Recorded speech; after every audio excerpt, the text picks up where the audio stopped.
ปีคริสต์ศักราช25เดือนจุลาย31วันตามดีจงตื่นทำเบิ่งเก่าหลงตรงเวงตังยันเขาจะกเลยมาปุดปีปังตราวิปัสสนามุตตมมสาปกรรมหกคำในคำเดินสุดปฏิมาขอดยศปังตราเขาคำในเขาได้สืบโหตราปารมี10 ปาเนี่ยเมื่อในเข้ามาในอุบิขาปารมี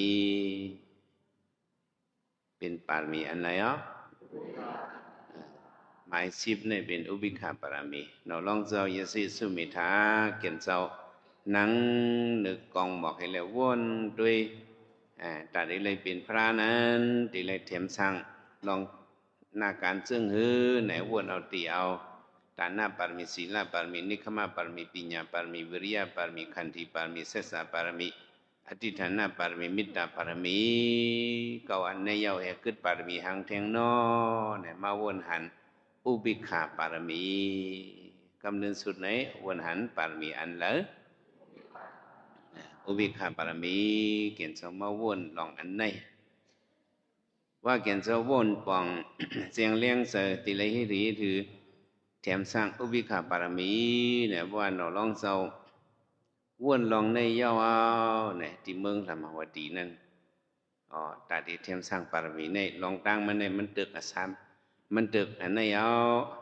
ปารมี10 เปิงอันย่อยมัน30เนาะมันเป็นปารมีโยโย่เนาะอุปปารมีสัมปรมัตถปารมีเนี่ยขึ้นมาเจียบเพ3อันนี้ก็1อัน1อันนี้เจียบเป็นอันโยโย่ในอันหนึ่ง3อันเลยจุนเห็นนั่นแทงอันหนึ่งเนาะเลยจุนอิงกาโตเขาจะสั่งเขาเป็นปอดเป็นตอนฮื้อนั่นเป็นตอนหนึ่งสัมปรมัตถปารมีนั่นเลยจุนสายเจอนั่นนี่เป็นมันมี3 ฐานเนี่ยผมมารอกันในเป็นปารมี30เป็นอะไรควรเราลองสมาวนจนในปัญจปริสากะเตเลยหลุดันโคของอุกษาเตเลยหลุดันตูเจอเตเลยหลุดันอิงกาเลขณะเฮาตาหูผู้นางโซบเฮาจนในเตเลยหลุดันบ้าใส่เจอเตเลยหลุลูกเตเลยหลุเมเขียนสาวนปัญจมปริสากะจนในพวาวนลองจนในเต็มตาเอาเนี่ยพ้องนั่นเนี่ยอิงสันแห้งๆว่ะ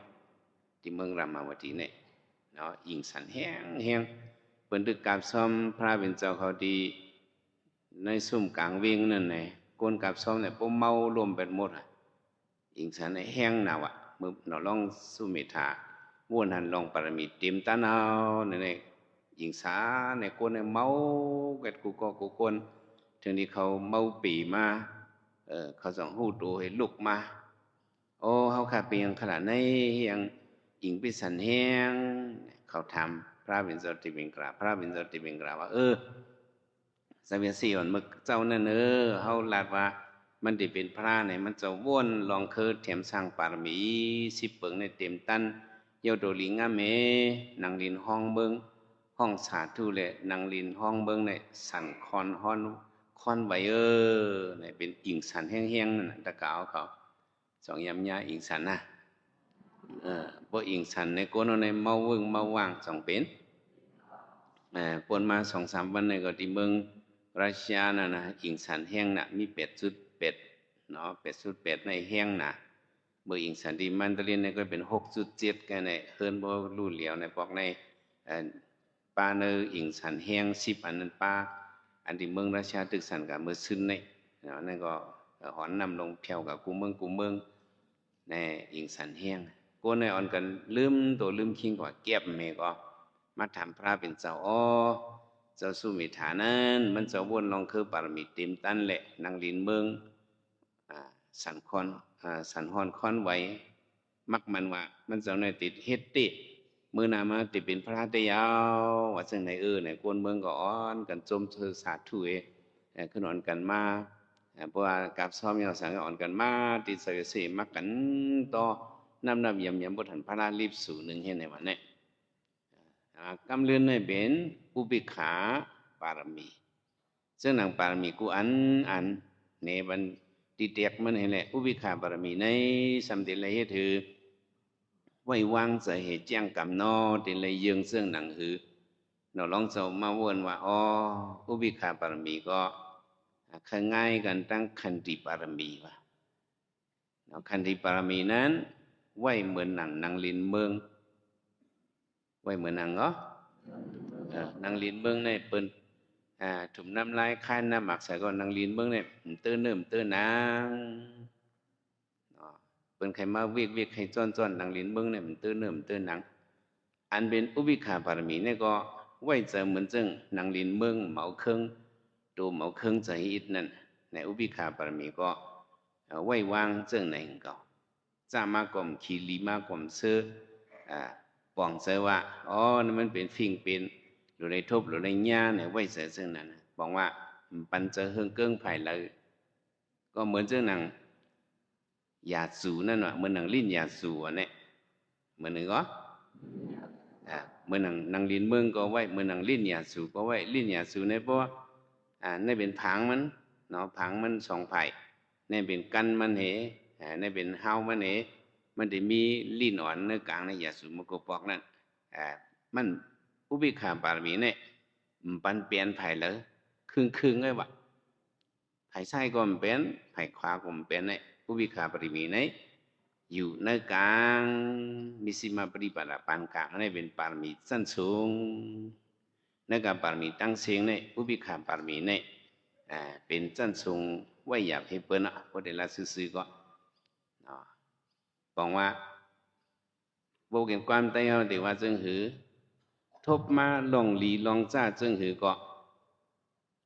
เอาเข้าใจบอกว่านั่นเลยเที่ยงเปิงหนึ่งก็ว่าอำหนังหือในนั่นก็ใครเป็นอุเบกขาบารมีบางบอกเกี่ยวเขาบอกไม่ออกเขาใกล้หรือว่ายินแต่ยินหนือเมื่อจึงนั้นก็โลนังหือมันจังว่าอันนั้นมันใครง่ายอุเบกขาบารมีโลนังหือมันแต่ความใจเรามีนำอันมาง่ายเหมือนอุเบกขาบารมีเนี่ยเขาได้ว่าจึงหือไว้เหมือนหมาเห่าจ้างเลยนี่วะจังยามยินจังยามเจ้เอาไว้เหมือนหมาเห่าจ้างให้ละนี่วะจ้างเนี่ยสองตัวใหญ่จ้างในตัวใหญ่หมาตัวเล็กๆก่อนหมาเห่ามันเป็นหนังว่าจ้างจะคำเขาจ้างตัวใหญ่ตัวลงลัดกว่าเนื้อวันหมาเนี่ยยามหันจ้างให้เขาหันมันเนี่ยตัวใหญ่นานนี่ก็หมาเนี่ยพ่อมันกันเห่าทั้งวันหันจ้างมาในเห่าวอกแวกจ้างเนี่ยมันเข้าใจมาตัวเล็กๆมาเห่าก็มันเตอกวนเตอเห่ามันเห่าอะไรกันมันหนังหือเปียงหนังหมามาเห่าก็ยินหนูเชียงหมามันยินจื้อcái cả mìnhเอาเข้าใจเกาลูกกว่าทางในเนี่ยก็มันกว่าที่ก็ลัดวันตัวพวกเนาะไว้เหมือนหมาเห่าจ้างนี่เป็นจะอุเบกขาอย่างว่าถ้าว่ามามังตัวในเขาได้อยู่กว่าจะเลือจะไหลนั่นเนี่ยมังพอของเมืองโกนเขาเนี่ยก็30 วันเนี่ยมันถึงที่มีเหลือนม้วน1 วันรู้จังจ้ะมังพองมาเฮาหลีกไอ้หันคำเหลือนม้วนเนี่ยมาเห่าเหลือนม้วนก็ยำอันเนี่ยจังจ้ะถ้าก่อนตอนอ่อนเนี่ยมันติ่มหู้ต้วยเหลือนมีเหนือกลางหาเพิ่นมันติ่มหู้ต้วยคำนั้นเนี่ยมันติดล้นเหตุกัดอีกัดตั้งให้ก็ล้นจำไตกองมันพึกพักกับมุงหันเลือนกับหันปุ้งปังเลือนความไตว่ากูปอกมันกับหันปุ้งปังเลือนกับหันเลือนนี่ก็มันยามหันเลือนเลี้ยงให้ปอกชะมามีหนึ่งหัวก็เลี้ยงสึงเหิงเนี่ยมันยามหันมันตกใจมันเห่าเลือนมันนี่หยังอาโลเหียนในเห่าที่เห่าว่าเห่าวุกเห่าตีอันมาเห่าเลือนในอันนี้เลือนนั่นหนังหือดีมานั่นนะนั่นเป็นเจ้าอุเบกขาที่แตกมันก็เฮาว่าเนาะเฮาจะยังเตรียมไว้วอกปุกหนึ่งสอนพี่น้องเขาเมืองเก่าว่าจอมอำหันตั้งพิษมันสังก็อำหันตั้งพิษว่ะกะกันไม่ว่าจอมอำหันตั้งพิษคิดห่างเสียหา เขาว่าที่มาเนี่ยนะมันเห่าเลือนนั่นกว่าเลือนในสองมีตั้งพิษอำหันตั้งพิษคิดหางเสียหาเลยว่าหาที่หาว่ากันเนาะถ้าว่ากวนหมังก็ในเปิ่นมีตั้งพิษก็จกคอกเจ๊กเคียกหานั่นใครหวานในอำหันตั้งพิษคิดหางเสียหาหมาเห่าเลือนเลี้ยงหมาเห่าสังเขาเห็นด้วยเห่านอเอาจองเลือนซ้ำหนังหือมันว่าด้วยความพวกเขาแห่งสุดอำหันตั้งพิษคิดหางเสียหาหมาเห่าเลือนเลี้ยงเห่าแห้งสองเห่าแห้งหมาเห่าเลือนเลี้ยงเห่าแห้งเลือนเลี้ยงหือตีวอดจองเลือนเลี้ยงตีวอดอ่ะก็หมาเห่าก็เลือนเลี้ยงนี่มันวอดไรอย่างนั้นเป็นคนอันเกลีจี้จอยโมมีโมเมหาตั้งผิดเปนั้นเนี่ยว่าตัวเฮาญาเนี่ยก็เฮาถูกไว้เหมือนเจ้าหนังหมาเห่าอีสังอย่าไปเอาเครื่องใจอย่าไปเอาเข้าใจนี่มันเป็นทางอุบิขาบารมีเฮียงเลยว่าเจ้านั้นเนี่ยเอามาด้วยดีเนออันหนึ่งมือพ้องพระเป็นเจ้าเขามีนสุตานอันหนึ่งเนาะดีเนอเปียมาสารานั่นเป็นเนื้อต้อยนั่นเนาะศิลขันนั่นเนาะปุ่งหน้าสองเกาะที่ว่าประเบิดปุ่งหน้าสองเกาะเสียตะเป้เนาะเสียตะเป้หลายเกาะสองเกาะแต่ว่าวัดทิศท่าคาเสียตะเป้พระเป็นเจ้าเอยานเขาจะเข้าตังเนาะสารธาไปเคยสาริกันติท่าจำมันเนี่ยพระเป็นเจ้าก็ฮอปัญเจ้ายานเขามือพ้องศาสนาตึกเฮิงเปิงเสมานั่นพระเป็นเจ้ายานเขาออกกหาฮอตะลากุฏิกุตังเลยติสาสารีเอาตะลาโหหางกลางดีเนี่ยก็ฮอบันวิเนียสัตวาเลยเนี่ยพระเป็นเจ้าตึกโซนเนี่ยตัวเจ้าก็ออกกว่าหาฮอตะลาติงเอาติงมังปกปาตะเปกว่าตั้งเหตุตั้งนำกว่าวันเย้าเมืองให้ไหนดึงหนังพระเป็นเจ้าออกตาออกตั้งกับเข้าตั้งในตัวทิศท่าค่ะเสียตะเปเนี่ยจ้อมหลังพระเป็นเจ้ากว่าพระเป็นเจ้าได้กว่าอันตั้งยานเขาในกว่าจ้อมไผ่หลังสองก็เสียตะเปในซ้ำจ้อมไผ่หลังยานเขากว่าเนี่ยเสียตะเปสองก็ในซ้ำอูบกันก็มันเด็กใครป้าเถียงกันอีกเถียงกันอีกก็ยาฮันเขาทำยินอันคาเสียตะเปอุบกันนะยาฮันเจนสุบันอยู่ภายหลังเนี่ยยินคาเสียตะเปอุบกันคาเดมโมลัดเสียงน้อยๆเจนั่นกว่าคาทำอุบกันจังหือไหนลัดเอาตีหุบมันก็เป็นเสียมันเนี่ยซ้ำเสเนพระเป็นเจ้าเลยยาฮันสั่งขาเขาลัดความสี่ซ้อมหลายๆลัดความหังหลายๆลัดตียบยอมเปินลัดตีเสตีนี้ยานสังขาเขาหมันตั้งพิษคิดทางเสียหามาเขาเลื่อนเลี้ยงเขาเฮี้ยงเป็นเรื่องนั้นเนาะเสียงเนี่ยเป็นไงยานเขาเนี่ยเป็นไงเจ้าสั่งเขาจะเป็นไงเอาอากุศลใส่ตัวกับเสียงเนี่ยจังจ้ะว่าเตอว่าเนอลูว่ากูเมียานเขายินเนี่ยเปียวใจจังเปียวใจว่าเสียงวายเนี่ยตะเปียงขึ้นเถียงเสียงว่าก็ไม่พอขึ้นเถียงตะเปียงขึ้นเถียงอันเสียว่าเนี่ยมันจื้อพระเป็นเจ้าเนี่ยเลี้ยวเป็นจังไหนแก่เอาลูกเขาเจ้าเนี่ยตึกกำแก่น่ะตั้งตึกคำเขาเจ้าเนี่ยเขาเจ้าเนี่ยไว้เหมือนจังหนังเหมือนหนังพึ่งให้เลยต้อมหมอกจังเนี่ยก็ปันหมอกในลูกซ้ำเอาหวานหมอกจังเนี่ยหอมหมอกน้ำหวานหมอกจังเนี่ยเอากว่าเนี่ยเขาเจ้าในแก่เกียงกรรมก็คำไว้โลภะไว้โทสะไว้โมหะไว้มันมานะซ้ำยองก็ไม่ตะเปียงเนี่ยตะเปียงซ้ำอย่างเจ้ายานเขาจะอยู่ภายหลังเนี่ยเพื่อได้ยินเนี่ยจากนี้ซ้ำเกี่ยวมากก็ไม่จังใจ สุก็ว่าอยู่ในโลกาก็เหมือนกันก็เขาก็ลดนิ่งตามภาษาต่างอันนั้น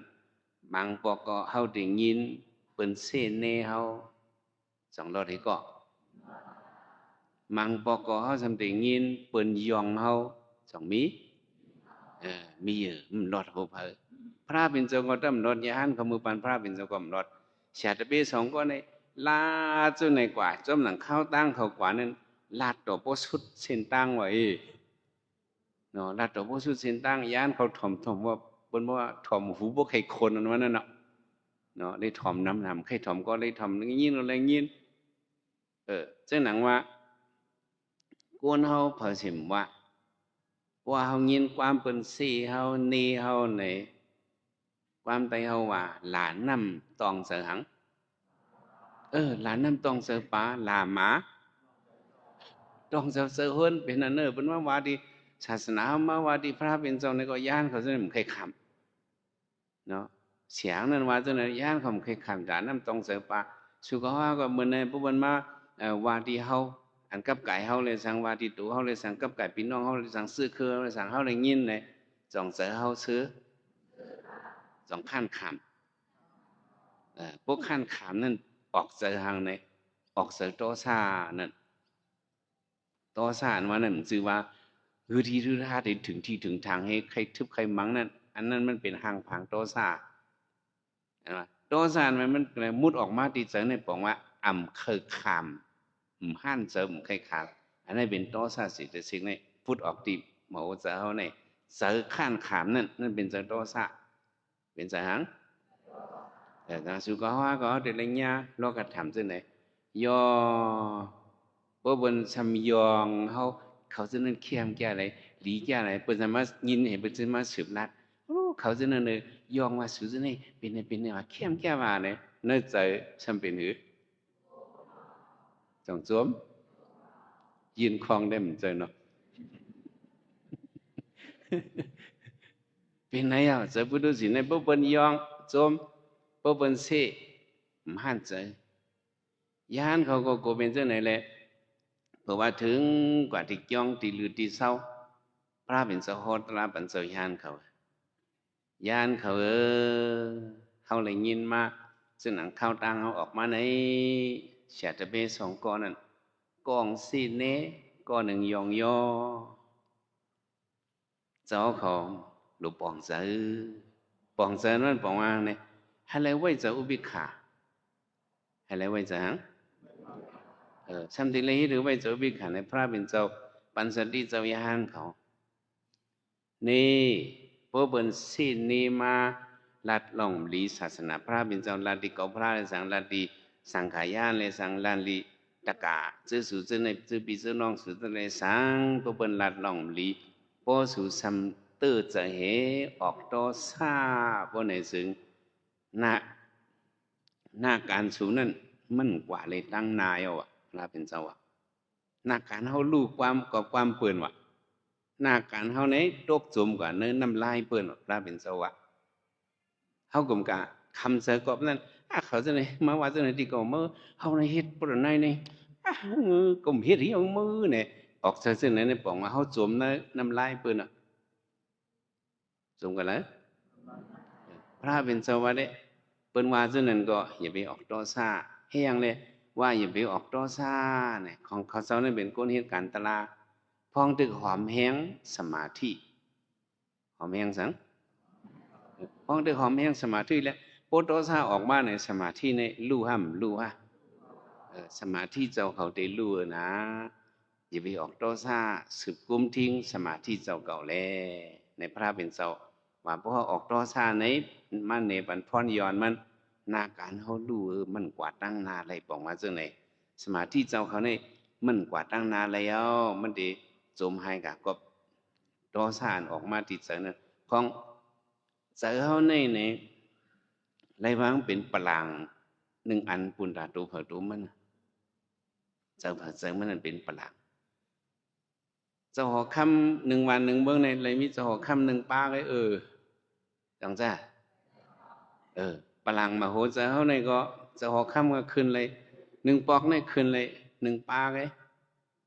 ขึ้นอะไรปะยอปุ๊บมาโหจะเขาออกโต้ซาเนี่ยเขาออกโต้ซาเฮ็ดจะหอกคำบนไหนเด้จะหอกคำมาขึ้นนั่งในปลางเขาเนี่ยจองเดลียวเลี้ยมกันนักพระเป็นสวะอย่าไปปันโต้ซามาขึ้นเฮ็ดขุนเนื่องมาล้ำโหใจสู่ใครว่าจะไหนอ่ะเนาะเอาใจสมาธิเอาใจสติเอาใจกุศลเนี่ยขึ้นนั่งปลางเจ้าเก่าแล้วกุศลสาวบาสัมปตาเอาใจกุศลเนี่ยขึ้นแล้วเอาปารมีสิบเปิงเนี่ยเป็นระดับนี้เนี่ยขึ้นตึกเอาปลังเนี่ยแหละเนี่ยพระเป็นเจ้าตึกโซนอย่าไปให้โตซาเข้ามาโอโตซาเข้ามาการสมาธิสุดเจ้าได้รู้พระเป็นเจ้าว่าหรือสิ่งนั้นมันก็สุรยินตะเปมันนั่นสมยองเนอะใช่ไหมยังเพราะว่าสุดเจ้าทำการโจมจอมขอความอันตะเปมันนั่นยองในก็นั่นจะสู่ในสมัยว่ามันว่านั้นเขี้ยมันจะว่าหันจะจอมลองอันจมนั่นในก็อันในโลภะเข้ามาเอียงเข้ามาโอโลภะเข้ามาในก็อันรู้จมไหนมันว่านั้นเจอโน่เลยเขากลุ่มกับหันเจอหันเจอเมาจอมอันมันโจมเชยยองยอเขานะเขากับเมาจอมนั่นในก็อันนี้โลภะในขึ้นมาเอาปลังชิมเอาปลังเนี่ยชิมเอาอนาถปลังมาเอาในสมาธิเขาเนี่ยสติเขาจะได้หลุดกว่าย่าพระเป็นจังหวะโลภะก็อย่าไปปันเข้ามาเขาหลุดมีสติเส้นตังเขาหลุดกว่าเขาหลุดกว่าที่ยาวก่อนนะเดี๋ยวเรียกว่าเหมือนซึ่งลิ้นยาสูนั่นนะผู้พิการมาไว้ลิ้นยาสูอย่าไปเกิ้งภายในก็อย่าไปเปลี่ยนเขาหลุดกว่าดังเลยกว่าต่อบ่หอด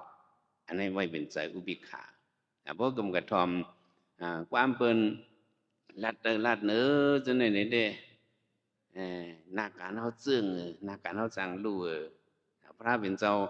มาเขามาถอมด้วยพระเป็นเจ้าเนี่ยก็โอ้เกี่ยนเจ้าหญ้ามากูเมียวมาด้วยเนยปั่นในก็จัดกำเรือนสุดในก็หญ้าจดหญ้าจีมือเป็นหน่อร่องเจ้าในก็หญ้าจดหญ้าจีด้วยกันหญ้าแต่นั่นก็เฮียงเลยเขาเจ้าเทียมปารมีพูดถึงตียศฮอดตีปลายกว่าเพราะในจึงก็เบิกเขามีหลักนักหลีอันเป็นปารมี10 ป้าเนี่ยเป็นหลักนักหลีลงเขาเจ้าจังใจห้ามใจมาเป็นพระเป็นเจ้าเย่าในก็เขียนเจ้าย่ำหลอดหลงเป็นสิเป็นเนสองหลอดอันเป็นยองก็มีเป็นสิเป็นเนก็มีตั้งเหตุตั้งนามก็กะเราลองพระเป็นเจ้าในได้เขียนเจ้าไว้เจ้าอุปิขาเจ้าอุปิขาในความใดก็เขาปู่หมอนนายยาวก็สอนเขามาว่าจะหือเปิ้นลัดจ้าอย่ากึ่งกลางขี่เปิ้นลัดหลีอย่ากึ่งกลางโจมเนี่ยอันนี้มันให้เขามีเจ้าอุปิขาเนี่ยเปิ้นลัดจ้ามาเขากึ่งกลางกับขี่อันเปิ้นลัดนั่นจื้อเตห้ามหมันเตห้ามก็เขาหลุดกันไม่ทัดด้วยลีนะเนาะมันมีพรหลีห้ามมีพรหลี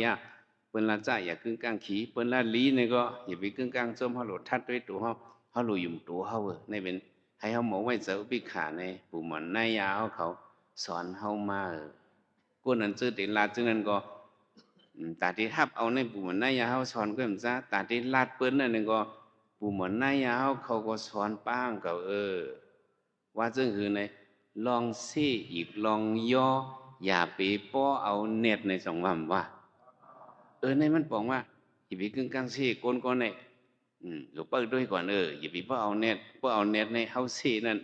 สร้างพิษอย่างจ้าไปในปุ่มมันนายาวเขาสอนให้ไว้ในลองเฮาได้ฮับเอาก็เปิ้นละจ้าอย่ากึ่งกลางขี้เปิ้นอย่าไปกึ่งกลางโจม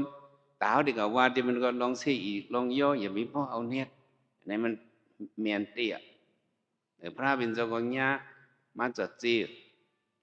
เปิ้นหลานี่ก็เขียนเจ้าไว้อุบิขาให้ถ่อมมือจีนาตำตายลาดก็เขียนเจ้าไว้อุบิขาให้ถ่อมมือผมไว้เจ้าอุบิขาให้ถ่อมเนี่ยพวกอาจตอบขึ้นในก็มันงามกันตั้งกลุ่มพระเป็นเจ้าเจ้าได้งามมีปอกหนึ่งปุ่งนาภาราตราสะเนี่ยปุ่งนาก็นั่น ปราดาษาในมีตั้งนำอ่ะก็กับปุ่งหน้าก็นั้นมันหลาให้น่ะเลยเป็นต่างซึ่งว่าอักกราบาราดาษาในปุ่งหน้าหลาให้ในว่าก็พองมีน่ะนายหังเนี่ยนายเนื้อนายหลูหลาให้เงือมันนี่เป็นว่าพวกป้านายหลูอยู่พิจารณาแล้วลำลิมวาติปองแก่งก็นะพระราชาเนี่ยตาปองเนี่ยพระเป็นเจ้ากว่าดีนามันกว่าดีเลยพวกพระเป็นเจ้ากว่าดีนามันเนี่ยก้นฮิตนามันเนี่ยลูกจางเนี่ยเคยมีเป็นปักซะนี่เป็นมากินจางฮิตนามันกะเพราะว่าพระเป็นเจ้าเพียวขวายาวเนี่ยก็ลูกจางซะในหันพระเป็นเจ้ามาของพระเป็นเจ้าเนี่ยเป็นภูมิกุ่งอย่ามุนอย่าพุ่งอย่าชื่อเสียงก็ลื่นหลังมือปานเขานั่นเขาก็พยายามยินมาเจอคนเหตุการณ์เช่นนั้นอ๋อพระเป็นเจ้าก็มามาดีหน้ามามีดีเหรียญหน้ากันได้บ่ก็สืบล้านมาก็สืบเผอก็ใครหันปลาจังใจมันจะพระเป็นเจ้าก็มองอะไรยินว่าโลเขาเรียงยินมันเจ้าในเป็นลูกใจเจ้าคำหลวงสุทอดนานะเป็นเจ้าหอคำเมืองปุ่นนี่แหละเมืองลอยหิมาบุญตาปุ่นนั่นแหละมาดังเมืองเขาในว่าไปยามมันนี่บอกยามยินก็เผอก็ใครหันข่าการเขาให้ก็กระตุยพลาไงยังกระตุยเจือนเป็นพุทธภาษาก็หมอไว้ก็ได้ไว้บางเจือนก็กระจุกจันนี่ตุยก็ได้มีอ่อนกันกับล้อมพลาให้ก็มันลัดตัวพลางเขาก็ล้อมให้ตุยเขาหนึ่งกันกันอโลสบายแค่นั้นอโลอ่างนี่จ้ะเขาไปยามมันนี่ปองในกำพองก็ส้มให้ไว้นั่นน่ะฟังเมื่อนานไหนพอเลี้ยงลงเขาเจ้าหน้าลงปรัตตาสาในเผียวมาพอเผียวมาเนี่ยก็มิวปอเลี้ยงอันนั้นเคยก้นเหตุการณ์ในเฮ็ดตินชินพยายามสีผมเลยลือให้จ้าก็ไม่เผิงมาหันเนี่ยก้นเหตุการณ์เนี่ยตึกเหตุการณ์ไว้ฮะเหตุการณ์นะเหตุการณ์ในสมัยจูเผอกระจูพระเป็นเจ้ามัวมันล้อมตัวไอ้กว่าเลยมัวก้นเหตุการณ์ไอ้เนี่ยหาก็เราก็หันเปิดตัวก้นเนี่ยกะก็เลยเขาสังเผอเป็นหางมันก็ตึงไปลงว่ากับเพียวหิมปุ่นในหันแต่ปีมันกำพองก็จุกเฮก็ด้วยพลากำพองก็นั่งเหตุด้วยกำพองก็ไวเหตุด้วยเห็นไหนอาโลกับยานกอรมาเนี่ยมือมันมาเนี่ยการเขาลัวการมันหลุยเย่าเมี่ยวมันสันติมีใครเน็ตว่ะการก็เมี่ยวในกอบยานกอรมาเนี่ยมือมาอย่างกันในนี่มันจะลำก็ไม่โตซาออกมาอย่างออกมาโตซาออกมามันเปียงใจก็พระเป็นเจ้ามาติเตมันพอมันมีใจนับยำแต่โอ้พระเป็นเจ้ามาดินหน้าก็มันบ่หลัวเอาใจเจตนาลีจมซื้อฮับตอนพระเป็นเจ้าในมันฮับตอนไรมันกัดด้วยว่าหน้าการมันในลู่ซุ่มกว่าในโกนั่นปุ๊บหันกัดด้วยอันลู่ซุ่มในโตซาในออกเพราะว่าหมดด้วยน้ำเมียน้ำตอนเนี่ยโอ้พระเป็นเจ้าสู้มังบอกเปิ้นป้างเอาเยี่ยมกว่าให้บอกเนี่ยมันจะตอกให้เพียวมาดินหน้าก็ในลีโจ้เหมือนในมันหลุดเป็นจากกุศลก็กะปุ่งหน้าก็ในมันเป็นจากกุศลมันกัดด้วยอันมันซุ่มแห้งโกนนั่นมันจะลำอ่ะเพราะจะละเนี่ยก็มันก็กว่าจุกจันโตนาพระเป็นเจ้ามีหลงนับย้ำเต้าเอียงให้จีนาตำตาให้มันเหียงมันหลาพระเหียงลาตะเปียงก็อย่าไปลาข้าชาสงพริหัตวะอย่าไปลาข้าพอเลี้ยงในเป็นพระพระกุมหัตวะถ่อมมันหลายเขาเส้นก็ถ่อมปุ่งหน้าก็ลาตีลาวันน้ำลายพวกพงผูลามันแห่งหลาให้น่ะเป็นห้องอากรบารัตซามันให้ถือโมลาได้กลมหัวตัวเนลิกได้ลายหลางนั่นให้บนเจ็บเจอในลายหลางในมีเหงลายวะมีหลายมังเมียวก็ไล่หลานเนี่ยตีหลาชื่อก็มีหลาชิดก็มีหลาชาดก็มีหลาชอดก็มีจังจ้ะเนาะกำพองเนี่ยมันกับหลานหน้าการก็มีน่ะเนาะกำพองในเขาหลากันในของหนังก้นไข่เต้าหลวงเสมอในกันหลานหน้าการ มันก็จิ๊บเจอมีเนี่ยจังจ้ะของหนังคือจังสูนั่นก็หลาคือเนี่ยไล่ปุ่งหน้าหลาเนี่ยไม่ได้ถือหลาแต่มีเหียงไล่ว่ะเฮ้มีหลายไล่อ่ำเจอว่าเหียงคอนะอ่ำเจอว่าเหียงคอเหียงไล่ว่ะไล่หลางในมีเหียงไล่พี่น้องของเมืองเก่ามีหลายไล่อีนั่นน่ะนำมินนั่นน่ะมันคิดคิงในใจฮะวันเนาะมันคิดประราชาเนี่ยเต้าหน้าเต้าตาเห็นลาที่ลาว่าพระวินทร์ก็จุกเหตุถ่อมมือที่บนจุกเหตุถ่อมเจือนเป็นจะเป็นพระราชเนี่ยพวกอ่านหนาอารมณ์มันหลาเนี่ยมันเหียงไล่หน่อยนั่นชื่อว่าหลากำเงยแต่ย่อมสุดเลยเนี่ยเหียงไล่ในหลาปุ๊บมดว่ะเดี๋ยวรู้อารมณ์สุดถ่อมด้วยล่ะพวกกะลาพิษกันในชบคำเพิ่งหนึ่งล่ะลาพวกแบบนี้กองจักกันเนาะลาน้ำไล่พวกฟูลาโลดไล่หลางในเหียงไล่ในมดอ่ำจังยี่ถือหลาเทียงเอาคือกองเหือเฮ้ถุยจังฮือในตัวนาพลาช่ำเปิงอีดวะสองเปิงมันก็ว่าหลาเดือก็น่ะยานกรมาเกาหลาเจ้าแต่นั่นนี่จมตื้อใจห้ามจิ๊บใจห้ามพิษใจห้ากาก่อนต้นหนอในไล่หลาค่ะในมีเหียงไล่ในเมื่อในคาหลามมดอ่ะมันก็ในใครย่ำหลามมดอ่ะค่ะก็หลาเขา2-3ไล่ไว้ให้พวกใน3 วันก็มีวะเมื่อไหร่จะหลาเป็นขมัวอารมณ์แล้วลิมิโนหลางเอเจ็บเจอให้พวกใน3 วันว่ามันก็ในนะในคาหลาเจ้าแต่ในหน้าตาเจ้าก็เปิ้งให้อิดให้ยังเจ้าไปหางอันไหนพระเป็นจนนายุหมดในไว้เจออุบิขาให้เลยเปิ้นไว้ใจหังเจออุบิขาให้ปุ่งหน้าเกาพระที่ถามตัวเมื่อหันถึงซึ่งก็ตอบแล่เนี่ยพอถามแน่ตีเฮินเมื่อนั่นสังว่าแขกมาเละเพิ่งมาเละตีเฮินเมื่อนั้นเพราะว่าแขกมาเละในทุ่งจามเขาเมื่อก่อนนั้นชำไรเอาตั้งกินตั้งเยี่ยมเหตุตั้มปันเอาสั่งตั้มปันตีเฮินเมื่อนั้นพวกแขกมาเละในจ่องฟิงทุ่งสูในจ่องเอาตั้งกินตั้งเยี่ยมตั้มปัน5ตั้มเขาเจ้าเขาตั้งกินตั้งเยี่ยมอันตั้มปันแขกนั่นสังว่าแขกอำกินในตั้งกินนั่นขึ้นเป็นของเพลาว่าพระเป็นเจ้าถามจังไหนพวกแขกกินเนี่ยขึ้นเป็นของพระมันก็ว่าพวกแขกกินเนาะขึ้นเป็นของเจ้าเฮิรนคาอ้อไหนวะเป็นของพระเป็นของเจ้าเฮิรนคาอ้อเนี่ย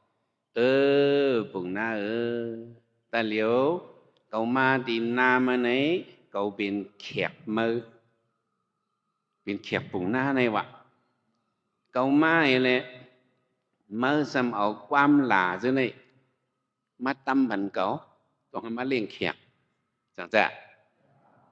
พระราเป็นเจ้าว่าเมื่อหลาไล่หลาเมื่อเหียงไล่นั่นกำเอาสีอันว่าพระเป็นเจ้าว่า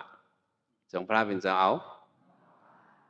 ว่าในความหลาซะนี่ขึ้นอย่างเงี้ยหูเพล่ะปุ่งหน้าก็มีอย่างนั้นนะเจ้ากรมาเนี่ยกาก่อนต้นอ่อนเอายามยินว่าเปิ้นว่ามันในหยันปิญญาเยอะในกำอยู่แม่บอกในเกาหลามันซบเฮียงในถึงนี่มันลาดคอเหลียวก็ในความหลายเหียงคอในขึ้นยาหูก็หมดอ่ะในวะเจ้าค่ะเปิ้นว่าเจ้ามีหยันเยอะในข้าอยู่เมาค่ะข้าย้อนต้องป่านข้าในหลาเจ้าอย่าไปไว้ใจอย่าไปพิจารณาห้ามพิจารณาเฮาในเยี่ยนต่อเปิ้นมาสิพระเป็นเจ้าไว้ใจหังไว้ใจอุบิขากันแหละญาติปั๊มหลานนี่ก็ส่งโต้ซาในส่งออกพวกออกโต้ซาในบอกว่าเขาหับเอาอันนั้นพวกออกโต้ซาในบอกว่าเขาพระเป็นสมภาพแล้วขึ้นเป็นของเผอขึ้นเป็นของปุ่งหน้าพระเป็นเจ้าค้าต้องป่านค่ะบุฝึกมาขับปังจะเอามาหับซ้อมตีเฮินขาในเป็นชาตกากันกว่าก็ไหมพ่อนหลีเยือนกันเนาะจังจ้ะ ไว้มาปาราดาซาในปุ่งนั้นหลาให้ในมาเฮ็ดยาหันมาเฮ็ดยาหันในเจียงกันตลาเป็นปฏิสัมพิทาปัตตายาหันตาเป็นยาหันตากว่าฮอตลาก็สมโหเขียนมาเขียนว่าต้องเวลาก้นหลาให้ในฮอตลาเขียนจึงจะสู้กำกันในหลาให้ฮอตลาเขียนเฮ็ดได้เลยว่าฮู้จังนั้นเนี่ยห้องเมืองศาสนาพระเป็นจังนั้นมันมีวัดต่างเชื้อต่างเกิงเต็กที่เขาแต่กระร้อนเขาประเปิดเขาอศิลาเขาสั่งเขาจังนั้นเขาขี้กันหิมน้ำความกันในฮอตลาขี้กันในพวกมันมาปังปาราดาซาในตั้นสีวะเฮ้ตั้นสีนะว่าพวกกระเทียงเปิ้นก็เปิ้นเปียงเฮ็ดซุ่มมันเขียนเนาะพวกกระเทียงเปิ้นนี่ก็บางจื้อในพวกยินว่าติกะขี้เคียงในหาอยู่ไปกะขี้เคียงวันในตีเวียงในมีปาราตราซ่าในผมหัดมาเควะดูลูกในคำว่าอันลองหลาว่านั่นลองสิอีกลองย่อจังได๋เฮาหรือไว้เจออุเบกขานั่นน่ะเนาะอย่าไปเหมือนจังลิ้นยาสูบนั่นอย่าไปเอาภายในอย่าไปเอาภายในโลภะอย่าไปเป็นโทสะอย่าไปเป็นอันนั้นเฮาได้แล้วเอาสังทิ้งเอาตั้งหูทิ้งเอาสติเอาตั้งหูทิ้งพระเป็นจังว่าสติแลอย่าไปปันเป็นโลภะอย่าไปปันเป็นโทสะในบอกว่าอย่าไปให้เลยฮับนะบ่ฮับในก็เฮาได้กับเจอเฮาในที่กับหวังเบือซ้อมอันเป็นโลภะนั้นก็หวังเบือซ้อมโทสะในก็นาการเฮามุ่งกว่าเลยตั้งนายเจ้าในกว่าเลยอันเฮาโยกิมาเฮ็ดการตรานว่านั้นจะอุปิขานี่ก็เป็นการลำลองเฮาอยากการตราวิปัสสนาเนี่ยเนาะมันมีญาณอันวิปัสสนาวิปัสสนูเบกขาเนี่ยอุเบกขาวิปัสสนาเนี่ยเฮาได้ด้วยหันสะพอเป็นรูปปอเป็นมาเนี่ยอันไหนเนี่ยญาณนั้นกำลึนสุดสูงให้เปิ้นเนี่ยมันได้เป็นญาณอุเบกขาเลยเป็นญาณนั้นเหรอญาณอุเบกขาเนี่ยมันได้เป็นจังคือกว่าเนี่ยว่าเฮาด้วยเวทนาเฮาก็ขึ้นแฮงมาเป็นรู้เฮาก็สานแฮงมาอยู่ก็อยู่กับขันธ์จังมากำเรื่องสุดเฮาละเวทนาเฮาเนี่ยเป็นมากินน่ะบ่ทันเจอเฮาบ่เคยขาดโยกิเขาจังเป็นนั้นมาเจอเนี่ยบ่เคยขาดเป็นจังนั้นมาบ่เป็นจังนั้นมาเนี่ยแฮงตะลาเฮาก็ขึ้นมาเนี่ยพองมักตะลาโผตะลาติดตกนั้นเนี่ยติเลยเป็นสิงขารุปเบกขาติเลยเป็นเจออุเบกขาติเลยเป็นเจอหังเพราะว่าเฮาเป็นเจออุเบกขาในเจ็บนั่นแฮงมาน่ะเนี่ยอะโลเจ็บนะอะโลเก่านี่ติดตายเอาโยเนี่ยเฮาซำเอาเก่ามาเข้าเนาะเฮาซำกูเจ็บนั่นล้นหรือแฮงเนี่ยเฮาซำขามไลในก็เฮาพื้นเป็นในก็เฮาเยื่นไลขามไลนั่นเป็นโทสะเป็นหยังเหรอบางบ่เฮาซำมุงมองว่าพวกเก่าพื้นเป็นในตีอยู่สาในเฮาซำเอาเสโลภายพื้นเป็นในบอกว่าเฮาไว้เลยสอุบิขาไว้เลยสหังก็เฮาไว้เลยสอุบิขาเลยมักตระพุตระเนี่ยตัวพ่อไว้ในสอุบิขาเนี่ยเป็นหังเป็นตึงมาหลังเป็นเฉพาะตะลาไงเอามันว่าแลในเป็นสอุบิขาอันว่าเติงมันแลใครไปหังปล่อยมันเป็นลาเนี่ยสังโยกีเนี่ยมันได้ออกมาเส้นในออกมาหังกุ้ยนั่นห้องหังใจจุนหัดใจจุนหัดกำลื่นเนี่ยเป็นจังใครไปหังปล่อยมันเป็นละปุ๊บปล่อยไปจึงนั่นในก็ห้องมือนั่นน่ะพรับเนี่ยในบางอย่างผู้อย่างในตัวกำเป็นสอุบิขาแล้วแต่ว่าสอุบิขาเนี่ยแต่ได้หมอไว้เนี่ยมันได้เลยพึกเต้ๆจังซั่นจ้ะจังว่าเพราะว่ากลุ่มกระทอมความตั้งบุญตั้งในเป็นการอันเป็นวานั้นเป็นลมกันน่ะเฮาได้เอามาเป็นใจโลภะนี่ก็นาการเฮากว่าในตั้งนะเฮามาเป็นใจโทสะนาการเฮากว่าในตั้งนะแต่ว่ามีปุ่มอันหนึ่งสองก็ปู่หลานกว่าซื้อมากว่าซื้อหังก็ซื้อมาก็นั่นซ้ำเป็นมากกาหมางในป้ายรถก็ยำเลี้ยงมาจังได๋จังมีคนฮู้หลงมาจังมีมากกาเนี่ยเป็นมาเมียวหือมาลำแม่น นะความใจเขาเนี่ยมันหลีหักว่ามากาเนี่ยกาเนี่ยเป็นตัวลำเจอละแต่ว่ามากาเนี่ยเป็นมาลำว่ามายางเนี่ยหรอมายางเนี่ยเป็นมาเผือกมากุย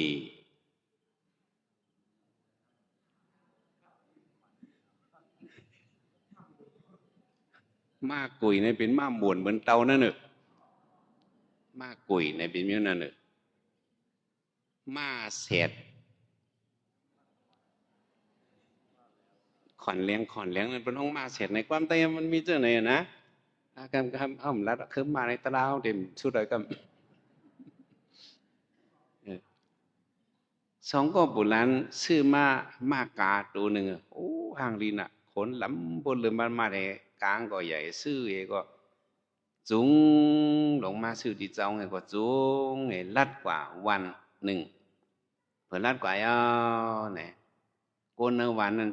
อ่อนกันมาตัวมาโอ้มาก็มาหมันเดียลงมากาลงห่างลีน่ะเอ้ยหนึ่งก็ยองหนึ่งก็วันหนึ่งเจอหนึ่งมิวก็ไม่ก้นในกลางวันนั้นสมัครจังหือซื้อมาก็ปุ่มหมอขี่เนาะซื้อมาก็ปุ่มหมอขี่เนี่ยว่ารู้ก็ในมีวาสนาขี่มานั้นว่าก็ในซื้อมาก็ปุ่มหมอขี่เนาะช่องโบราณจุงมาออกวันกะปลูกกันไอ้หลานเจอตีเนาะหาซื้อมาอะไรเป็นตาขี่เลยมั้ยฮาโหลขี่ปู่เขาขี่ข้าเลยหลานเดจุงเนี่ยหลานเป็นคนหนุ่มวันนี้เขาขี่หน้าเมื่อเป็นวันนี้ซื้อมาในปุ่มบอกขี่ในอัพหังเงือไว้ในว่าขี่ปู่ขี่หลานจุงก็ตกกว่าลัดกว่าแทงวันหนึ่งวันนั้นชมาโกนเท่าหมูหวังขี่มาพวกหึงหมอปันดุอ่อนขี่ชมาเผื่อออกวันกะปู่เท่าจอกลงไอ้หลานเมื่อขี่แล้วเฮ้วันในว่าปู่เท่าในขี่มาพวกหึงหนวดพวกหอกเอาเนี่ยหมอปันดุอ่อนขี่ว่าเมื่อขี่แล้วไอ้หลานเขาได้จุงเอาค่ะหลานขึ้นขี่ก็ไหมปู่ก็จุงก็ลัดกับเทียงวันก้นวันนั้นสมัยจังลูกในผมหมอหูหังเขาก้นหนุ่มก้นกำในไปเอาหลอกก้นเท่าไปเปิ้นมาผมหูหังผมหูขี่รถขี่ไก่มาในวะเผื่อออกวันมาไอหลานยอกลงมาปัวเปิ้นว่าข้ามมูขี่รถขี่ไก่วะเนี่ยอีลูกก้นตัวถึงก้นเท่าเนี่ยก้นเท่าไว้ลูกขี่ห้ามเจอไอหลานเมื่อห้ามขี่ก็จังรอดเปิ้นว่าเผื่อปู่เขาขี่ก็จังรอดเปิ้นว่าเผื่อหลานมันขี่ก็จังรอดเปิ้นว่ารอดลงมั้ยมาหาขึ้นขี่ตั้ง2ก่อเนี่ยวะขา2ก่อขึ้นขี่มาก็เฮี้ยงอยู่นะกว่าก็เรียบกว่าแทงวานก็ไม่เผื่อเรียบกว่าเนี่ยก้นวานนั้นสมาจังตาสิว่าเป็นก้นปุ่มหมออีหลูสัต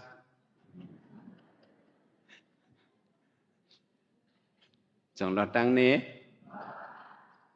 ขา2ก่อหวังไปแล้วยกลงมาทั้ง2ก่อหาที่เหลือไอ้หลานห้ามขี่ก็เปิ้นว่า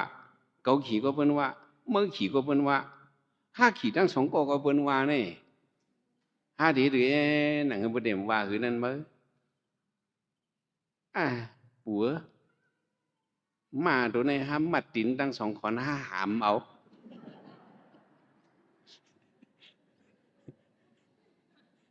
เฮ็ดหรือเรียมั้ยไหนวะทำไมมัดตินมาก็ไม่มัดปินมาทั้ง2ขอนไผนาก็ไผนามัด2ขอนไผหลังมัด2ขอนเอากระเต็บไม่ปกไม่ก้านลงมาสอดนี่ก็หามันก็ไม่หามลงกว่าคำหามจำไรยังกับคำโคกงโคไม่ปกมันก็บอกเนาะวันนอกวันมีโคไม่ปกนะโคไม่ปกลง4-5เล่มมันแค่กงอีทีหามไม่กับคำนั้นพวกกับเพียวเนื้อกลางโคในจงอ่องแอง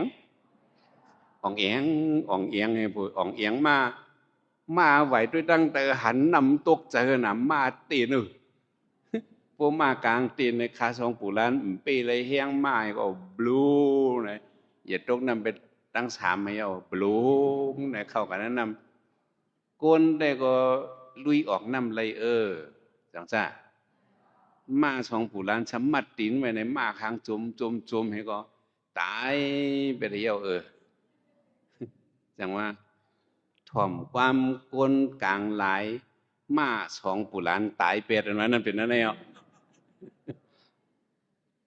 อย่าไปกับเมาจอมความกลต่างหลายเนี่ยเขายังหมายเขายังอันเขามีจึงเขาหลกกว่าเหมือนจึงไว้เหมือนจึงหนังหมาเขาจ้างอุปิขาเนี่ย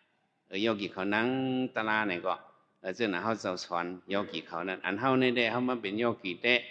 เขาซ้ำกอกเป็ดแทรกยาได้ที่จึงเก่ามาคิงนายยิงใจมันเจ็บมาเนี่ยก็เจ็บไหนเขาไว้เหมือนหมักมงนอกวาง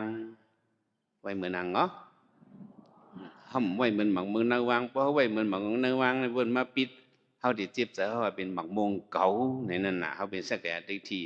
นะตัวเขาในเขาหลัวมันจือตัวเขาอย่างในเขาก็ไปสักแก่ได้ที่มันเจ็บมาเนี่ยก็อันนี้มันจือเก่ามันเป็นหมักมงนอกวางกุยเนี่ยในตัวซาเขาออกซ้อมเขาเอาหยาดในเปิดด้วยเนี่ยในเขาเป็นสอุปิขาในอุปิขาวิปัสสนุเบกขาเนี่ยเลยมาเป็นอุปิขาจันทร์สูงเอา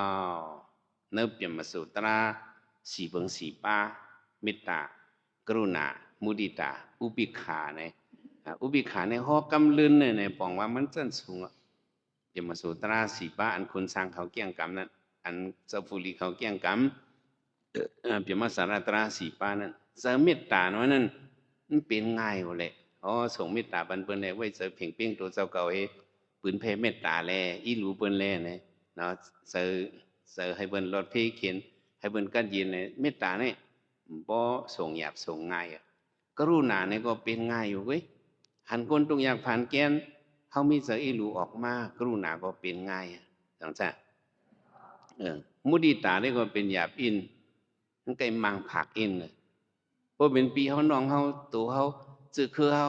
ขึ้นอย่างมาสูงในจ้วมมุดิตาเนี่ยจังซ่ะก็กับเพราะเป็นกับกายเฮาซั่นเป็นเขียนเฮาขึ้นอย่างมาสูงในจ่องซ้ำจ้วมมุทิตาเนี่ยเป็นหยาบอันเป็นหยาบเป็นนั่นเป็นอันเป็นอุเบกขาเป็นอันเหรออุเบกขาเนี่ยเอาสติเอาในเติงมันเนี่ยโกนเท่านั้นมังซื้อมันไว้เสเติงมันไรน่ะเนาะลูกเกาลงหม้อเกาเกิดมาลงหม้อทีแรกเอาเกาว่าในเมื่อหมอเกาว่าในมังไปรู้เมื่อเนี่ยในห้องไว้เสอุเบกขาอะไรทีมันโกนเท่านี้มันมาก็มาจอมกรรมเพอกรรมมันสังเกตมั้ยเขาสำจำกับแขนเขาไว้อุบิขาเลยจังบางมิ้วลูกน้องตะปีเขาห้ากวนอันกับไก่เขาห้าเนี่ยเขาดีงักยานเขาก็ดีมีเพราะเขาเป็นเจ้านั้นกว่าเนี่ยเขาก็รู้ไว้จะอุบิขาอะไรจังซะบางชื่อก็ดีมากลุ่มก้อมน้อมตันเขาแห้งปันนาลีหนากลมไรก็อันนี้ก็อุบิขานมานั่นเด้อันเป็นมาโจมจอมเขารู้ไว้อุบิขาอะไรอีพี่แห้งกับเมาจอมันเขาโจมนั่นเจ้าหนังวัติธาเขาทรงเฉียดตะเปสิพระยองพระยองยานเขาสิยานเขานั้นพระเป็นสมาอันเปิ้นยองก็อย่าไปจุ่มซ้อมสตินั่นน่ะเนาะบางซื่อในที่เก่งมานาน้ำมันตาตองก็มีแหละโกนหอมวันนั้นนะที่เก่งมาว่าลีต่อเขากำลืนมาหักหลังเขาก็มีแต่ว่าอย่าไปเปิ้นลาจ่าอย่ากึ่งกลางขี่เปิ้นลาลีอย่ากึ่งกลางโจมอย่ากึ่งกลางอยู่นะเป็นสาวอุปิขาในหลวงหมอไว้จังไหนเขามานั่งตลาก็เหมือนไหนอันเจ็บมาน่ะก็อย่าไปขี้อันลีมาเนี่ยก็ไปทางอันลีมาเนี่ยก็อย่าไปจมเอาดีแล้วไว้ใจอุปิขานี่เป็นใจจันสูงต้องบอกใจนี่ฮะว่าอุปิขามันนั้นเท่าโลมอไว้ปานกลางนั่นเนาะเหมือนจังลิ้นยาสูนั้นภายในกลมเกิงภายในกลมเกิงบ่อย่างนั้นเด้ใจเขาเนี่ยมันจะมีตั้งใหม่อุปิขาเนี่ยเลยมาเป็นปานมีสั้นสูงลงสุกเขาหามังมิวเขาได้แล้วตลามาเสอพระบิณฑบาตว่าจังหือสัพพิธรรมาอนัตตาเนี่ยเขาหลุดปองเสออันไหนเนาะกาเป็นสัพพตระอันเขาเลยทบเนี้ย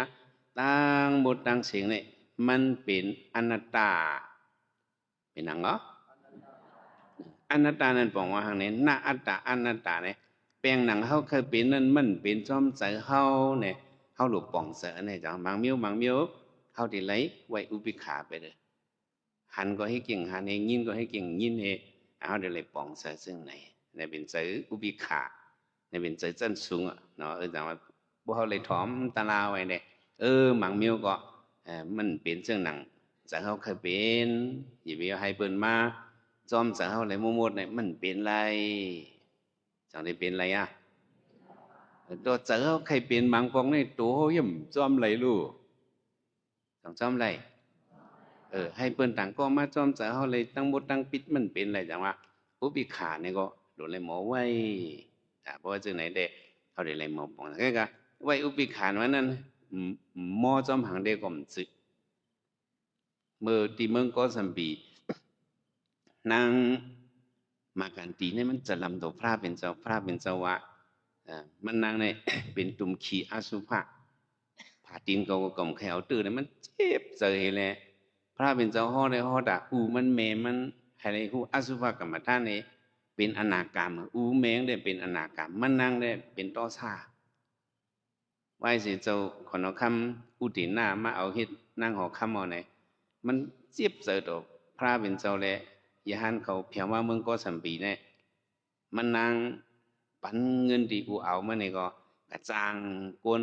ในวันในเมืองก็สัมปีเนี่ยหลายาหันเขาหลาพระเป็นเจ้าซะเนี่ยยาหันเขามาตุ้งชอมเนี่ยก็หลากูเมียวยาหันเขาว่า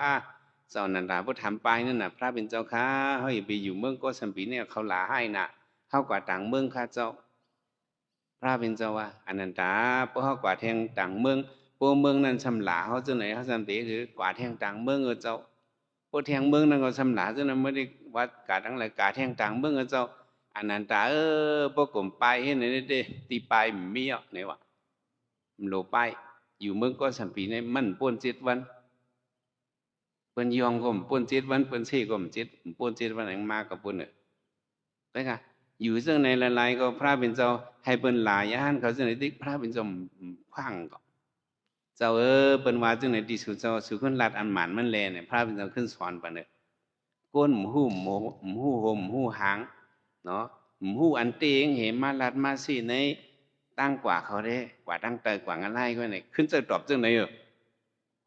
พุทธญาณเขาว่าซึ่งไหนก้นเกี่ยงกำศีลว่าซึ่งไหนก้นอันมาวัดอย่าสดดีพระเขาย่านตะเจ้าย่านเขาซึ่งไหนเขาก็ยุบกว่าเขาเนี่ยมันดีว่าที่ไหน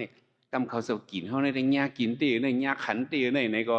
เปิดมาจางก็ผมเห็นใน7 วันมาก็เย็นกว่ามูดว่าอุบิขานมันนั่นก็ตีอะไรขึ้นลัดอันหมานมนุษย์การโกนเฮินล้อกาล้อกี่นั่นเนี่ยจังแจ่มแจ้อันนี้เขาหลุดป่องเสือจ้ะเมื่อในเขามาขอดยอดปันอุบิขาปารมีในเป็นปารมี10 เปิงสุ่มกูเต็มตาเนาะก็ไม่คูบด้วยทั้งหมดหมายหนึ่งฐานะปารมีเนาะฐานะปารมีในพระเป็นเจ้าไหววะเหมือนเรื่องหนังน้ำพวกมันมาย้อนคอนโกนมันเหตุถอกมันมดในเป็นฐานะปารมีเนาะการสุขว่าเขาก็เลยยังน้ำเนี่ยเนาะรู้เลยถอกมันเปิ้นถอกคอนโกนก็ถอกมันอินก็รีอยู่เว้ยว่านั้นน่ะในปารมีนั่นน่ะพึกว่ากมีดพึกถอกกมีดชื่อว่าพระเป็นสวัสดิเลยยังเส้นหนังหนอล่องเจ้าใครหรือเป็นต้านเป็นมดพระเป็นสมเพาะเอาเขาเดี๋ยวเลยเพลายปุนตาเขากินลายปุนตาปุนเท่ามาลายปุนตากินตาดูในเนื้อเกณฑ์นั้นมาเพลเอา4 ปุนเฮ็ดเป็น1 ปุน3 ปุนเฮ็ดเป็น1 ปุนให้ดูด้านเนี่ยพระเป็นสอนซึ่งไหนชื่อว่าดูอุกซุกโอยช่วยเลยเป็นตาหน้าชื่อดูกมีด1 วันเข้า1 จ้อเนี่ยก็เป็นตาหน้าอยู่อันนี้เป็นตาหน้าปารมีเนี่ยวนว่าแต่ได้เพิ่มแถมปันเปิ้นเนี่ยเอาย้อนสู้นึกปานให้หลุดได้เนี่ยมันเข้าเป็นตาหน้าให้เป็นปารมีกว่าศีลาวันนั้นก็มันเป็นรอง ตื้อกำเปิปาสินศีละเขาได้เลยกำมันปันเกียนก็แม่นิคมะนี่เป็นเหมือนหนังว่าเลยออกทองนั่นน่ะอยู่ในโลกาไหนเหมือนเรื่องหนังอยู่ในทองนั่นแหละนิคมะนี่แต่ได้ออกผัดยานเลยอายุกรรมกงนั่นนี่เป็นเปิงหลงมันปิญญาใช่ไหมปิญญานะเขาลัดแตกทางนั้นมันนั่นสู้ก็ลืมเขาก็ลืมว่า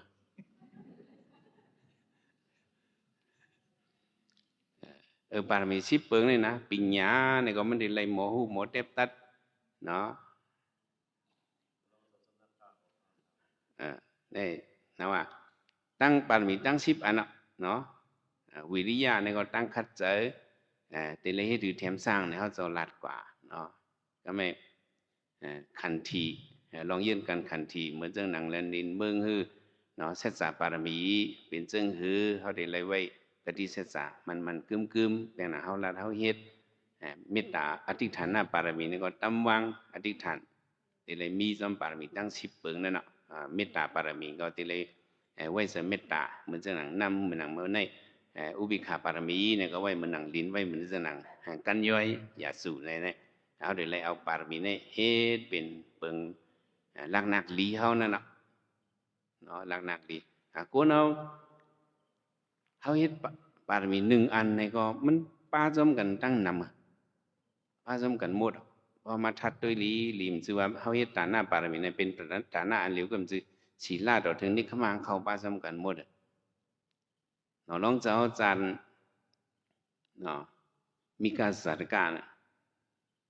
เนาะลองเจ้าเป็นลิงลงตัวใหญ่ๆตรงแล้วมันเนาะลองติดดัดในสำคัญลีเถินให้กับพันต้นไม้ให้ซึ่งเอาไม้ก้านให้แหละอย่าตกฮึกกว่าไปเทฮึกนั้นทำลึกหนาทำจันหนาให้เนาะลองติดดัดเป็นก้นเนี่ยมันจางออกให้ห้องให้เตอหุยนั่นเนาะลองพระเป็นจะเป็นคนลิงเนี่ยกับหันมันเนี่ยเพื่อกับหันเอาไหนก็โอ้คนเนี่ยตกกินยินขันใจห้องให้อันไหนมันก็มันจางออกเนาะลองลิงเนี่ยว่า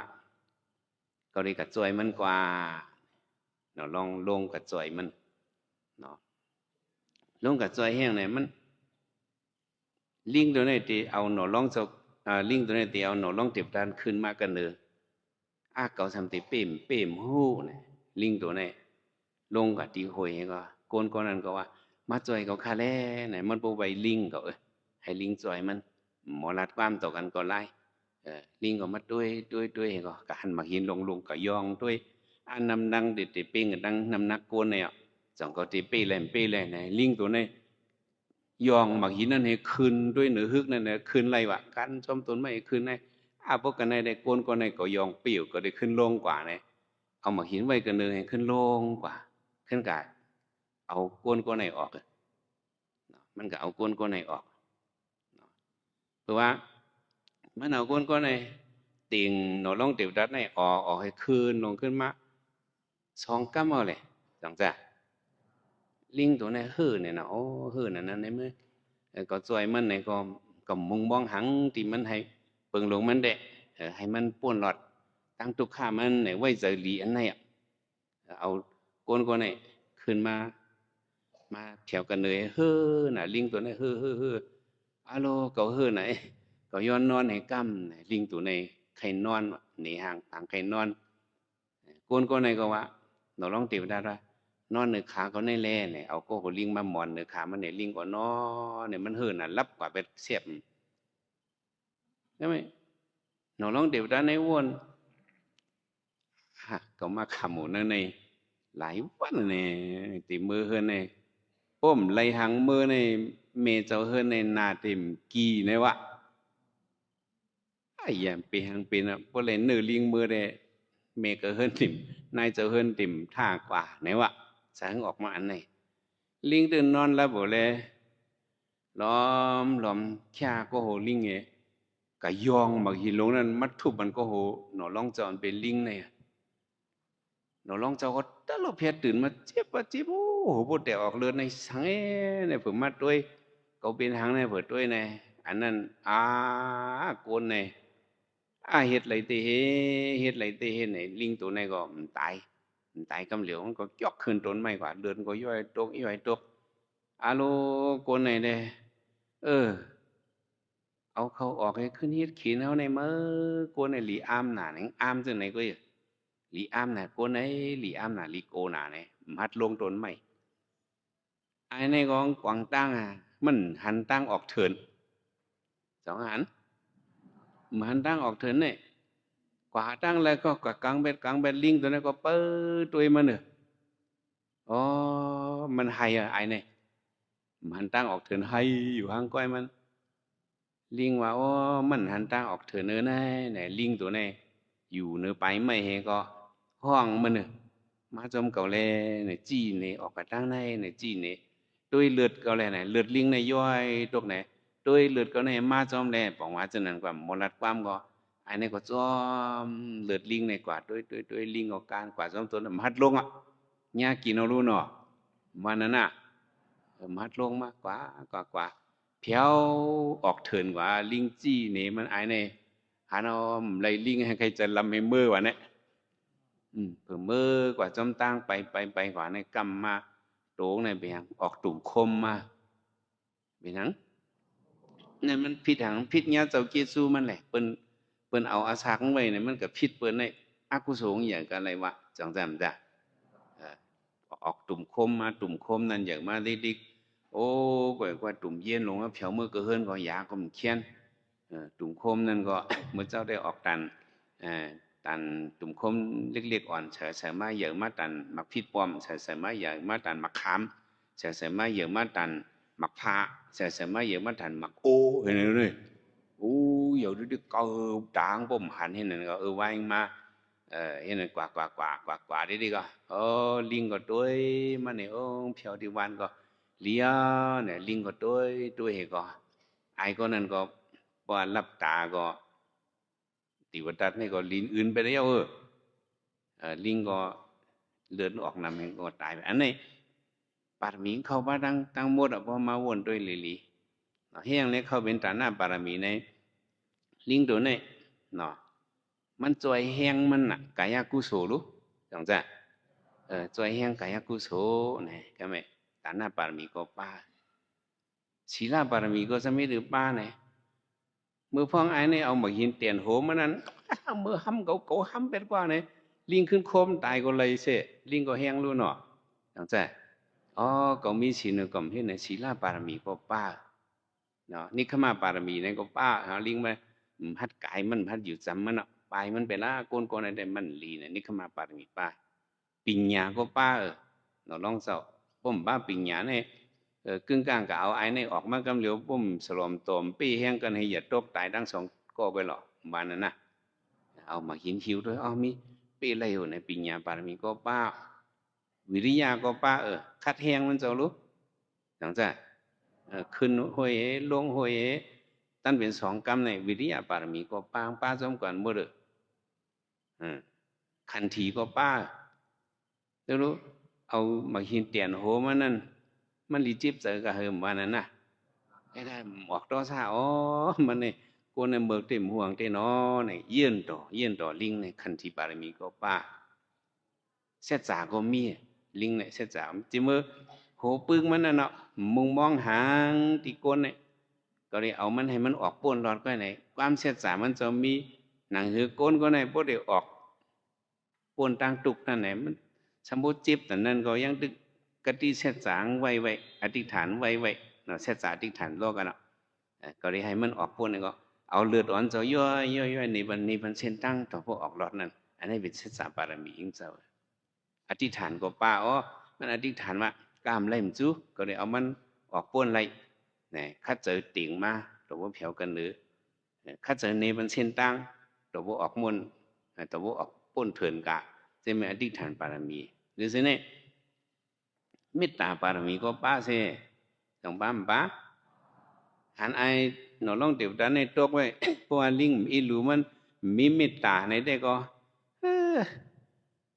ตัวช่องตีนเนี่ยหลีจ่อยที่ว่าจะเนี่ยมันจะมันเขาว่าอาชินในช่องมาเก๋เก้ากันวันนั้นที่ว่าเจอเจ้านั้นเนี่ยในลิงเนี่ยว่าหนอลองเจ้าอีหลูมันเนี่ยเนาะเนี่ยกรุณาเมตตาเนี่ยมันผักกันเอาหนักอีหลูมันให้มันหลีเป็นแล้วเนี่ยก็เอามันออกมาจ่อยเป็นมันเป็นเมตตาปารมีก็ป้ากำเรินมาอุบิขาก็ป้าสองป้ามป้ามันจังให้ถือมันจังให้ถือมันเมือกดอกเขาก็ตึงมันละเอาป้ามเอาคำสั่งเอามันว่าละสัตวาน้อยนี่เพอสิมว่ามันเด็กกว่าจอมต่างเฮ็ดมันก็ไหนในเป็นอุบิขาเนาะสองปองใจบางมิ้วนะเขากับจอมเขียนจอมชี้ใครเป็นมันเป็นไรเขาดีกว่าจอมตั้งเฮ็ดเขาบอกว่าพวกเอากรรมว่าก็ไม่ดีกว่าจอมกรรมมันเนี่ยกรรมมันเป็นทางกรรมนี่บอกว่าเป็นตั้งเฮ็ดก็แหละหนูลองติวดัดก็ตั้งเฮ็ดมันเฮ็ดทางก้อยมันก็เป็นเจี๊ยบทางก้อยมันก็ลินอื่นมันทางก้อยอันนี้เป็นกรรมสกาเลย อุบิขานั้นกรรมสกะสัพเพสัตตากรรมสกะโอ้กาเป็นสัตวาเนี่ยเอากรรมเพอกรรมมันว่าเนี่ยเอาตั้งเฮ็ดเพอตั้งเฮ็ดมันว่าก็มันเฮ็ดลองลีก็มันดีกว่าตั้งลีก็เฮาวางไอ้ไปเฮ็ดนี่ก็ห้ำวางไหลจังจำใจในจังว่าเที่ยงอันหนึ่งในว่าจังหือเนาะอุ้มน้ำว่าจังเนี่ยออมว่าจังเนี่ยมีปากหูเหียงหูเขาอึดไรจังอึดไรหูซบในเต็มอึดไรวะจังอึดไรเขากับอึดซบบนเมื่อไปว่าดีก็ร้องไห้ว่าก็ร้องลีเลยจังได้ไรไรพระเป็นเจ้าก็ว่าเอากับอึดหูซบบนเนี่ยมันไรอึดหูต่างเมี้ยวแท้มีปากหูเหียงหูก็อึดไรซบบนได้ห้ามอึดไรก็กะอันเปิ้นได้ลัดมาลองลีก็ยาวลองไห้ก็ยาวให้ไปมาครึ่งเสือเฮาอย่าไปปันเป็นเสือโลภะอย่าไปปันเป็นเสือโทสะเฮาหนูมีสติเฮาหนูปิกเบกที่มโหจะเฮาในพลังโหจะเฮาในอย่าไปให้โลภะมากขึ้นอย่าไปให้โทสะมากขึ้นเช่นเปิงในมีที่เจอเฮาก็แต่เฮาได้มีเจออะไรจังไหนในเฮาได้เลยมีตังหูนั่นน่ะได้เลยมีลองตังจังกำจังหนังว่าป่ามี10เปิง10ป้าในเป็นหลักนักหลีเฮาบ่เฮามีหลักนักหลี10เปิงในเฮาสร้างเกียรติแค่ไหลตั้งหมดตั้งเสียงในเข้าเป็นปารมีต่ออ่อนฮอดถึงเวียงติงเขมานิกปานก็ปารมี10เปิงในมันเข้าป่าไว้เป็นหลักนักหลีลงยาวนั่นแหละตะกาวเขากูก็กูก้นกูคิงกูนายกูยิงกูใส่กูเจ้ากูป้าให้เลยเทียมสร้างปานมี10เปิงเต็มตันเหมักผลนิกปานอันเจ้าก็มุงมองนั่นก็ให้เลยเจียวทบยากันง่ายๆล้มขันไว้สักกำโดยตาน้อง